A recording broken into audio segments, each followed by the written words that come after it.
உங்களுடைய காதலாகட்டும், உங்களுடைய வலியாகட்டும், அடுத்தவர்களுக்கு அது ஒரு செய்தியும் ஒரு ஸ்ட்ரெஸ் பஸ்டருமே தானே தவிர உங்களுக்காக காதுகளோ உங்களுக்காக தோள்களோ இந்த உலகத்தில் இல்லவே இல்லை என்பதனை மட்டும் புரிந்து கொள். போர் வீரனாக புறப்படு வாழ்க்கையை சந்திக்க. போர் வீரன் இவனவா அவனவான். வாழ்க்கையை சந்திக்கின்ற பொழுது மட்டும் என் குழந்தையே மிக நேர்மையாக இந்த வாழ்க்கையை சந்தி. நான் ஒரு பெண் பேச்சாளராக வருவதற்கும், காலையில் வந்துட்டு போனாங்களே பாராளுமன்ற உறுப்பினர், அவர் பேச்சாளராக வருவதற்கும் வித்தியாசம் இருக்கு. நான் புலம்பெயர்ந்து ஒரு இடத்திலிருந்து எழுந்து வருவதற்கும் ஒரு ஆண் புலம்பெயர்ந்து ஒரு இடத்திலிருந்து வருவதற்கும் வித்தியாசம் இருக்கு. இதோ இங்க 3 பேர் முதல்வர்களாகவும் ஐக்யூஎஸ்சி கோஆர்டினேட்டராகவும் உட்கார்ந்துட்டு இருக்கிறாங்க. நான் பேச்சாளராக உட்கார்ந்து இருக்கிறேன்னா, இதோ இந்த பேராசிரியர்கள் இங்க உட்கார்ந்து இருக்காங்கன்னா, ஒரு வித்தியாசத்தை மட்டும் உங்களுக்கு நான் சொல்லிடுறேன் குழந்தைகளை. இன்னைக்கு வயலன்ஸ் அகைன்ஸ்ட் டே. மனசால இந்த விஷயத்தை சொல்ற, எனக்கு எந்த உள்நோக்கமும் கிடையாது. நீ புரிஞ்சுக்கிட்டனா நான் சொல்லுகின்றேன், இன்னும் 5 ஆண்டுகளுக்குள் நீ மிகப்பெரிய உயரங்களை எட்டுவாய், மிக உன்னதமான இடத்துக்கு போவாய். அதற்கான ஸ்ட்ராட்டஜி தான் சொல்லிட்டு இருக்கேன். இதோ இந்த ஆண்கள் இங்கே உட்கார்ந்து இருப்பதற்கும், மேடையில் ஆண்கள் உட்கார்ந்து இருப்பதற்கும், பெண்கள் உட்கார்ந்து இருப்பதற்கும் ஒரே ஒரு வித்தியாசத்தை மட்டும் நீ புரிஞ்சுக்கோ. இவங்க உட்காரணும்னா ஒரு 50 வருஷம் உழைச்சிருக்கணும். மற்றவர்கள் ஒரு 30-35 ஆண்டுகள், 40 ஆண்டுகள் இவர்கள் எல்லாம் உழைத்தார்கள். அதனால் வந்து உட்கார்ந்து இருக்கிறார்கள். நீங்களாம் ஒரு 12-13 வருஷம் உழைச்சிங்க. உங்க அம்மா அப்பாவுடைய உழைப்பும் சேர்த்தா ஒரு 20 வருஷம் உழைப்பில் நீங்க இங்க காலேஜில் வந்து ஸ்டூடெண்ட்ஸாக உட்கார்ந்து இருக்கிறீங்க. ஆனால் பெண் குழந்தைகள் இங்கே உட்கார்வதற்கும், பெண்கள் இங்கே பேராசிரியர்களாக இருப்பதற்கும், பெண்கள் முதல்வர்களாக இருப்பதற்கும், பெண் பேச்சாளராக இருப்பதற்கும் பின்னால் 1000 ஆண்டுகள் போராட்டம் இருக்கிறது என் குழந்தைகள். நாங்கள் 1000 ஆண்டுகள் போராட்டத்திற்கு பிறகுதான் இந்த சீட் எங்களுக்கு கிடைச்சிருக்கு. உங்க கிட்ட நான் கேட்கிற ஒரே விஷயம், இந்த குழந்தைகள் வந்திருக்கிறார்கள், நீங்கள் படிக்கின்ற அதே வளாகத்தில் படிப்பதற்காக வந்திருக்கிறார்கள். நீங்கள் அவர்களுக்கு செய்யக்கூடிய ஆகப்பெரிய உதவி என்ன தெரியுமா? Don't disturb them. ரசனையை கையில் பிடித்துக் கொள்ளுங்கள். உங்கள் வாழ்க்கை சிறப்பா இருக்கணுமா, ஒரு நல்ல தேர்ந்த சயின்டிஸ்டா நீ வரணுமா? நான் ஜிடி நாயுடு ஸ்கூலுக்கு போயிருந்தேங்க. ஒரு குழந்தை ஒரு மரத்தை வச்சு அரைஞ்சிக்கிட்டு இருக்கு, அறம் வச்சுக்கிட்டு அரைஞ்சிக்கிட்டு இருக்கு. அவகிட்ட கேட்குறேன், என்ன பாப்பா பண்ற? 6th standard girl. I am doing a chair. What do you want to be in your life? I want to be a medical surgeon. அவ தச்சு வேலை பண்ணிட்டு இருக்கா, கேள்வி கேட்டா I want to be a surgeonங்கறா. இங்க தான் டீச்சர்ஸ் புரிஞ்சுக்கணும். என்னன்னா அவ சொல்றா, அப்ப ஏன் இதை பண்றேன்னு கேட்டேன். அவ சொன்ன வார்த்தை என்ன தெரியுமா? இதை எவ்வளவு நேர்த்தியாக நான் செய்கின்ற பொழுது இது எவ்வளோ அழகாக ஷேப் ஆகுதோ அப்போதானே அந்த பாடியை வச்சு நேர்த்தியாக நான் என் வேலைகளை செய்ய முடியுங்கிறான். ஏங்க, ஒரு பாடியை வச்சு நேர்த்தியாக ஒரு வேலை செய்யறதுக்கு தச்சு வேலை கற்றுக்கணும்னு சொல்லி தராங்க. அவ எங்கேயோ போய் சேர்வதற்கு. ஏன் கிரஹாம் பெல் தன்னுடைய 7வது வயதில் ஒரு கோதுமை விதையை உள்ளே போட்டுட்டு காது வச்சு கேட்டுட்டு 3 மாசம் கழிச்சு எழுதினானே, கோதுமை செடிகள் வளர்கின்ற பொழுது எந்த ஒரு சத்தத்தையும் எழுப்புவதில்லைன்னு மௌனத்திலிருந்து தொடங்குறானே அவன். அவ்வளவு சாதாரணமாக எல்லாம் பேச்சுத்துறையெல்லாம் வந்துட முடியாது குழந்தைகளே, கஷ்டம். அதற்கு பின்னால் ஒரு மிகப்பெரிய உழைப்பு இருக்கிறது. ஒரு நோட்ஸும் இல்லாம நான் பேசுறேன்னா எப்படி பேசுறேன்? 30 ஆண்டு கால உழைப்பு இருக்கிறது. அப்பொழுதுதான் நின்று பேச முடியும். இந்த உழைப்பு செய்யாமல் எதுவும் எளிதாக யாருக்கும் கிடைத்து விடாது, சுலபமாக எதுவும் கிடைத்து விடாது. வாழ்க்கை என்பதனை நீங்கள் எப்படி பார்க்க வேண்டும் என்பதற்காக சொல்லி ரசனையை கொஞ்சம் வளர்த்துக்கோங்க. இப்போ ஒரு பாட்டுக்கு ஒரு பாட்டு, எல்லா பாட்டும் திட்டல, சில பாட்டு நல்லா தான் வந்திருக்கு. தேன்மொழி தேன்மொழி வாடி போச்சே வான்மதி ஆசை தீர. ரசனையா இருங்க, தப்பில்லை தப்பில்லை. அது எனக்கு ரொம்ப பிடிச்சதுங்க அது பாட்டு. பாலே இங்க தேரல, பாயாசம் கேக்குதா, காத்தே இங்க வீசல, காத்தாடி கேக்குதா, உமேல தப்பு இல்லை, நீ ஒன்றும் நானும் இல்லை. நான் அங்கே கவிதை, அது கவிதை, அது போடி, உன்னை நினச்ச ஒன்றும் வளர்க்கலடி தாடி போடி அப்படின்ட்டு அவன் கடந்து போகிறான்ல. அந்த வயதில் நான் ரசிச்சேன்ல, இந்த வயதில் நீங்கள் ரசிக்கத்தானே வேண்டும். உங்களை ரசிக்கவே கூடாது என்று நான் சொன்னால் நான் கொடுமைக்காரி இல்லையா? ஆபாசத்தை ரசிக்காமல் அழகை ரசியுங்கள் என்று சொல்கிறேன், வேறு ஒன்றும் இல்லை. ஆபாசத்தின் பக்கம் போகாமல் அழகின் பக்கம் நில்லுங்கள், கவிதையின் பக்கம் நில்லுங்கள். பாரதிய வாசிங்க, பாரதிதாசனை வாசிங்க, வைரமுத்துவ வாசிங்க. கபிலன் நன்றாக எழுதி கொண்டிருக்கிறார். கபிலனுடைய பாடல்கள் எல்லாம் இப்போ புதிய தலைமுறைக்கு ரொம்ப அழகா வரமா வந்து சேர்ந்திருக்கு. யுவன் சங்கர் ராஜாவுடைய மியூசிக் நல்லா இருக்கு, நல்லா இருக்கு. ரசிங்கங்கிற தப்பு இல்லை. என்ன தப்பு இருக்கு? என்கிட்ட கேட்டாங்க, உங்களுக்கு யாருடைய மியூசிக் மேடம் ரொம்ப பிடிக்கும்னு. இளையராஜாவா, ரெஹமானா, இவங்களா? அவன் இசை இவன் இசை எவன் இசை என்றாலும் யுவன் இசை தான் எனக்கு பிடிக்கும். அப்டேட்டடா இருக்கிறேன், அப்டேட்டடா இருக்கிறேன். எதுவாக இருந்தாலும் அப்டேட்டடா இருக்கிறேன். அப்பொழுதுதான் இளைஞர்களிடத்தில் நீங்கள் எதில் சிக்கிக்கொள்ளக்கூடாது என்பதனை என்னால் சொல்லிவிட முடியும். ஒரு நாள் அந்த மாதிரி தான் ஒரு ப்ரோக்ராம், லிங்குசாமின்னு ஒருத்தர், தெரியுமா யாருன்னு?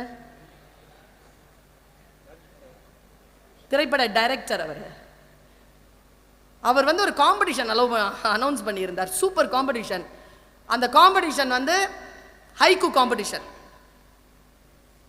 நான் லைட்டர் வேயில் இருக்கிறதுக்கு காரணம் தான், ரொம்ப ஸ்ட்ரெஸ்ஃபுல் லைஃப் என்னுடையது. காலேஜ் பயணங்கள், வீடு, சமையல், பொறுப்புகள் எல்லாம், அடாலசன்ட் பாய் எல்லாம் சேர்ந்து பயங்கரமான எனக்கான ஏஜ்க்கான பயாலஜிக்கல் ஃபேக்டர்ஸ் எல்லாம் ஸ்ட்ரெஸ்ஃபுல் லைஃப். இந்த ஸ்ட்ரெஸ்ஃபுல் லைஃப்ல இருந்து தான் நான் சில விஷயங்களை சாதிக்கிறேன். அதுதான் உனக்கு சொல்லித்தர வந்திருக்கிறேன். Don't get stress your self, just get free. அந்த கெட் ஃப்ரீ அப்படிங்கிறது மூணாவது ஆளையும் உன் உடலையும் பாதிக்காமல் பார்த்துக்கொள்ளும். அந்த மாதிரியான விஷயங்களுக்குள்ள ஸ்ட்ரெஸ் ஃப்ரீக்குள்ள போ. அந்த மாதிரியான விஷயங்களை தேர்ந்தெடு. பாரு, ஒரு காம்படிஷன் அறிவிக்கிறாங்க. First prize, second prize, third prize, 3 பிரைஸும் சேர்த்து 1 லட்சம் ரூபாய். 1 லட்சம் ரூபாங்க அந்த கவிதைக்கு. 2 வரி தான், ஹைக்கூ கவிதை. கவிக்கோ அப்துல் ரஹ்மானுடைய நினைவு நாள் அன்றைக்கு போட்டி வந்து அறிவிக்கப்படுது. ரிசல்ட் பாரு, 8000 கவிதை வந்திருக்கு. 8000 கவிதையில 350 தேர்ந்தெடுத்தாங்க. 350ல் 50 புக்கு போட்டார் அவர். அதுல ஃபர்ஸ்ட் 3 1 லட்சம் ரூபாய் பரிசு. ஃபர்ஸ்ட் கவிதைக்கு 8000 படிச்சாதான் 350, 350 படிச்சாதான் 50, 50 படிச்சுதான் 1 எடுக்கணும். சரியா? அந்த 8000 கவிதையில ஃபர்ஸ்ட் கவிதை வேணுமா? 2 வரி தான், 1 லட்சம் ரூபாய் பரிசு வாங்கின கவிதை. வேணுமா? போய் தேடி படிக்க மாட்டேன். புக்கு பேரு வாடியது கொக்கு. நான் ரொம்ப ரசிக சார், ஏன்னா எங்க அம்மா ரசிக, பயங்கர ரசிக்க. ராத்திரியில் தேன் கிண்ணம் கேட்கும் எங்கள் அம்மா. எங்கள் அம்மா பூவை தலைமுடிக்கு மேலே வச்சுக்காது, முடிக்குள்ளே வச்சுட்டு கொண்டு போடும் எங்கள் அம்மா. திருநெல்வேலிக்காரங்க, இங்கே காயல்பட்டினம். ரொம்ப தேர்ந்த ரசிகை எங்கள் அம்மா. எங்கள் அப்பா கவிஞர், எங்கள் அம்மா ரசிகை. சூழல் எப்படி இருக்கும் பார் வீட்டில், பிரமாதமான சூழல் எனக்கு. அதனால் கவிதையை என்னால் ரசிக்க முடியும். ஒரு குழந்தை சிரித்தாலும் ஐயோன்னு போய் அதை கன்னத்தில் கில்லாமல் அதை தூர இருந்து ரசிக்க முடியும் என்னால். கவிதை பார், ஃபர்ஸ்ட் பிரைஸ். நான் சொல்றேன், அவை அலர்ட்டா இருந்ததுன்னா, உண்மையா நீ யூத்ஃபுல்லா இருந்தனா, இப்போ அங்க வெடிக்கும் கைத்தட்டல். சுமாரான பிள்ளைங்களா இருந்தா சைலண்டா இருப்பேன். ஏன்னா கவிதை புரியலன்னா கைத்தட்ட முடியாது. புரியுதான் பார் இல்ல? அப்படிதான் ஒரு சிங்கம் ஒன்று இருந்துச்சான். ஒரு கரடியை கூப்பிட்டு ஜோக் சொல்லு. நீ ஜோக் சொல்லும் போது ஆமை சிரிக்கலன்னா உன்னை கொன்னே போடுவேன்ட்டான். ஜோக் சொல்லுச்சான், ஆமை சிரிக்கவே இல்லை. ஒரே அடியில் கரடியை கொன்று போட்டுருச்சு. செத்து கீழே கரடி விழுந்த உடனே சிரிக்குதான் ஆமை. ஏன்னா அதுக்கு அப்போதான் புரிய தொடங்கியிருக்கு. அப்படி சொல்லுவாங்கல்ல, அப்படி புரியணும். அதுக்கு பேர் தான் ஸ்டூடெண்ட். அதான் அப்படி இருக்கணும், நெருப்பு மாதிரி இருக்கணும். பார், வாடியது கொக்கு. இதுதான் தலைப்பு, புக்கு தலைப்பே தான். முதல் கவிதையினுடைய முதல் வரியே தான். வாடியது கொக்கு, ஓடியதெல்லாம் ஜோடி மீன்கள்.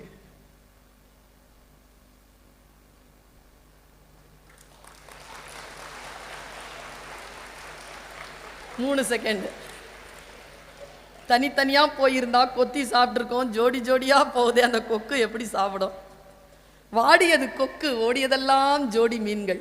ஃபர்ஸ்ட் பிரைஸா? செகண்ட் பிரைஸ் பாரு. தூண்டில் மீன், அதன் கண்களில் விடை பெற்று கொண்டது நதி. இனிமேல் அது நதிக்கு வராதில்ல. தூண்டில்ல மாட்டிக்கிச்சு, எடுத்துட்டு போறாங்க.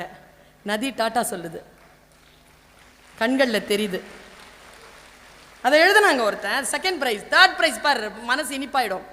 சுள்ளி பொறுக்கிய சிறுமிக்கு தன் இறகை உதிர்த்து விட்டு போனது மயில். நீ ரசனையா இருந்தன்னு வச்சுக்கோ குழந்தை, எந்த பொம்பளை பிள்ளையும் பார்த்து கேலி பண்ண தோணாது.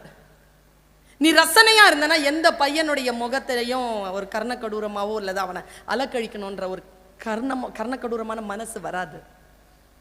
மனசை நல்ல ரசிப்பு தன்மையோடு வைத்திருங்கள். அது பேராண்மையோடும் பெரும் தாயன்போடும் இருக்கக்கூடிய மனம், ரசனை கொண்ட மனம். எனக்கு அந்த புத்தகத்துல பிடிச்ச கவிதை ஒன்று சொல்றேன். நான் ஜூரியா இருந்தேன், அதுக்கு தான் ஃபர்ஸ்ட் பிரைஸ் கொடுத்துருப்பேன். தெரியல போல இருக்கு. என்ன கவிதை பாரு. கடைசி இலையையும் உதிர்த்த பிறகு, கடைசி இலையையும் உதிர்த்த பிறகு நிலவை சூடிக்கொள்கிறது மரம். ராத்திரியில பார்த்துருக்கிறியா மொட்டை மரத்தை பௌர்ணமி நிலவுல? நான் ஃபர்ஸ்ட் பிரைஸ் கொடுத்துருப்பேன். எதுக்கு? நான் இதுக்கு தான். பனி படர்ந்த கண்ணாடி, கண் வரைந்தேன் வழிந்தது கண்ணீர். நான் அதுக்கு தான் கொடுத்துருப்பேன். பிரமாதமான கவிதை. இன்னொரு கவிதை பாரு, உங்க எல்லாருக்கும் சொல்றேன். இங்க எவ்வளவு பெரிய ஜாம்பவான்களும் இருக்கட்டும், எல்லாம் ஒரு புறம், நீ ஒரு புறம். உனக்கு ஒரு முறைதான் வாழ்க்கை. Don't get infected. Don't get complicated. உன்னுடைய சின்ன உயிர் தான் குழந்தை. 700 கோடி மக்கள் இருக்கக்கூடிய இந்த உலகத்தில் நீ ஒரு புள்ளிதான். சுரேஷ், மாலதி, மீனாட்சி, கார்த்திகேயன் புள்ளிதான். பரவாயில்லங்கிற நான் புள்ளிதான், பரவாயில்லங்கிறேன். எப்படி தெரியுமா அந்த கவிதை பாரு எப்படி சொல்லுது? பெரும் கடலை அசைத்து கொண்டிருக்கிறது மீன் குஞ்சின் சின்ன துடுப்பு.